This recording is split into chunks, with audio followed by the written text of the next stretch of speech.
Alright, so we're at the last part of this series of lists. You see my picks for the most overrated movies of the last decade, and my picks for the guilty pleasures of the last decade. And now we're going to talk about the list that I've been wanting to talk about more than the other two, which are my picks for the top 10 most underrated movies of the last decade.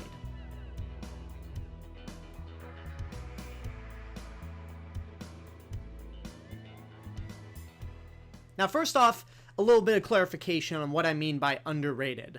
I'm not talking about movies that I like that a majority of people don't. That's what the guilty pleasure list was. I'm talking about movies that a lot of people like, and a lot of people acknowledge that these movies are good, but they don't talk about them as much as they do other movies, and quite frankly, these are 10 movies that I feel like should be talked about more often. So, it's time to give these movies their due respect. Let's start off with probably one of the more obvious underrated movies of the last decade. Number 10. Dredd. The reason why this movie is at the bottom of the list is because everyone talks about this movie more than the other ones I'm going to talk about. But the thing was, nobody saw it when it came out in theaters, not even myself, because when I think of Judge Dredd, or at least before this movie came out, I just immediately thought of the Sylvester Stallone movie and how terrible that is.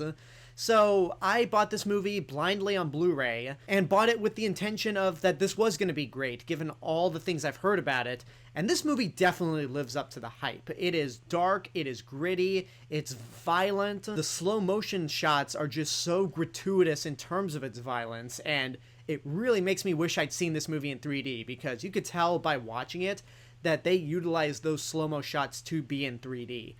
Karl Urban is great as Judge Dredd, considering that he never takes the helmet off. And even though there are a lot of shots in this movie where his face looks like he smelled someone's fart, he does a great job just with his mouth and chin. And I think the chemistry he has with Olivia Thirlby is great. Lena Headey does a great job as the film's villain Mama.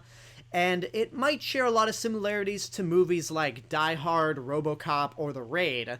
But it's still very much its own thing to where it's all kinds of awesome. To give you an idea of how much people have been talking about this movie despite not doing well at the box office, I had a friend in college who asked to borrow the Blu-ray when I bought it, and he kept it for, I want to say 2 or 3 weeks, because he loved it so much that he just wanted to keep showing it to other people. Like, when I'd see him again, he was like, "Hey, can I borrow Dredd for another week?" I'm like, "Sure, why not?" Eventually I got the Blu-ray back, so don't worry, he didn't keep it. But if that doesn't explain how much this movie has left an impact in its post-theatrical life, then I don't know what does. Number 9. The Adventures of Tintin. This is Steven Spielberg's only animated movie, unless you want to count Ready Player One, which I personally do not count. And I think it's a pretty good accomplishment. It does that weird photorealistic motion capture animation that Robert Zemeckis tried to do with Polar Express, Beowulf, and A Christmas Carol, except this is done more in a exaggerated cartoonish nature, because the designs of the characters are pretty much like the comics if they were translated into a photorealistic setting. And I think it works out. You get a lot of expression from the actors, and all the actors are great, ranging from Jamie Bell, Andy Serkis, Daniel Craig, Simon Pegg, Nick Frost. All the actors do a really great job. It's got a real true Indiana Jones style adventure, which is actually one of the reasons why Spielberg wanted to make this movie, because he read a review for Raiders of the Lost Ark in which it was compared to Tintin, and so he and Peter Jackson collaborated to make this movie. And I'm so bummed that this is the only Tintin movie, because the plan was that there was going to be 3 movies. Spielberg would direct the first, Peter Jackson would direct the second, and then I think both of them would direct the third. I really wish that plan had went through and that this movie had been more successful, because it's a lot of fun, and I would have loved to see the further adventures of Tintin. Number 8. Free Fire. This movie is as bare bones and as simple as you can be, but it is so entertaining despite that. It's a movie where you literally have these people in a warehouse shooting each other for an hour and a half, and yet it's never boring. It's very fun, it has a very tongue-in-cheek nature to it, and all the actors are very good, ranging from Cillian Murphy, Armie Hammer, Charlton Copley, and Brie Larson. The shootouts are very creative, and they're so confined to this one warehouse and a place that just has little cover that they have no choice but to be creative. There are moments of the movie, especially in the dialogue, that feel very Tarantino-esque, but you know what? If you're gonna be inspired by another person's work, at least you took inspiration from the good stuff. Free Fire is definitely one of those enjoyable, smaller movies that I don't think gets the attention that it should. It's not groundbreaking by any means, but man, it's a lot of fun. Number 7. Everybody Wants Some, which is the spiritual successor or sequel to Dazed and Confused. And since it's a spiritual sequel to Dazed and Confused, it shares some of the same mannerisms. The only difference is that it's the beginning of someone's college career. And I felt like I could relate to this movie a lot more than Dazed and Confused. That's not to put down Dazed and Confused at all, which I think is still a great movie, but I just watched this movie and really related to it. I mean, I wasn't around it during the 80s, obviously, and this movie is very heavy on being in the 80s, but there are just a lot of scenarios when I watch this movie and go, oh yeah, I remember situations like that in college. I think this movie just came out at the perfect time where it was 2 years after I graduated college, so I could just identify with these guys in some ways. There are a lot of situations that they get into where I'm like, yeah, that never happened during my college life, but still, it's a lot of fun. Honestly, it's what Richard Linklater does best. Movies like Boyhood and the Before trilogy are obviously better, but this movie definitely shows his strengths. Number 6. Game Night. I remember seeing this trailer and thinking of how unique the concept was. And then I saw the trailer again, and for some reason just wasn't fully invested the second time around. I just didn't find it all that funny. But then the movie came out, and it's definitely one of the best comedies of the last decade, in my opinion. I mean, definitely one of the most underrated, because this movie wasn't that big of a financial hit.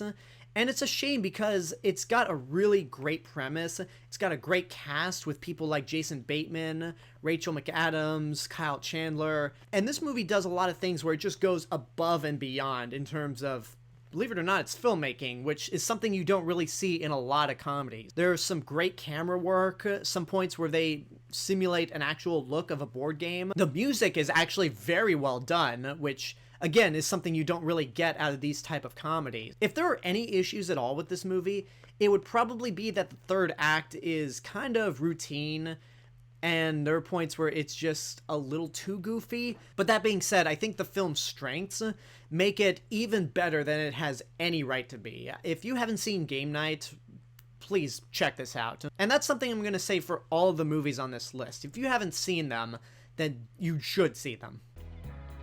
Number 5. Anna and the Apocalypse, a zombie Christmas musical. 3 genres that shouldn't really mix, but they do. They mix actually very well, in fact. It's got a very earnest sensibility to it. I love how this movie is one of those horror movies where they acknowledge that horror movies are a thing, so they know the rules on what you're supposed to do during a zombie apocalypse. The characters are very likable, charming, and some of the songs are actually pretty catchy. There are moments in this movie where it obviously looks cheap, and you could tell that they just didn't have a huge budget to work off of, but everyone involved with this movie is 100% earnest on what they're doing. And because of that, they turned out a really great movie that I would find myself watching every holiday season, because it's a horror comedy, it's got some catchy music, and it really does a fantastic job of getting you in that Christmas spirit. It's a damn shame it never got released on Blu-ray in the United States, which, somebody get on that. Shout Factory. Release it through your Scream Factory division, because this is a movie that, quite frankly, more people need to see. Number 4. Villains.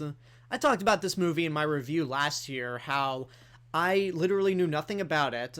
I knew it was a South by Southwest film, and when I saw it, it was so much better than I ever imagined it to be. And what really works about this movie is that it's somewhat of a bottle movie, where you have these 2 wannabe crooks who break into a house to try to get a new car to make their getaway, but they find themselves in a really intense situation where they all of a sudden are the good guys, and you feel sorry for them.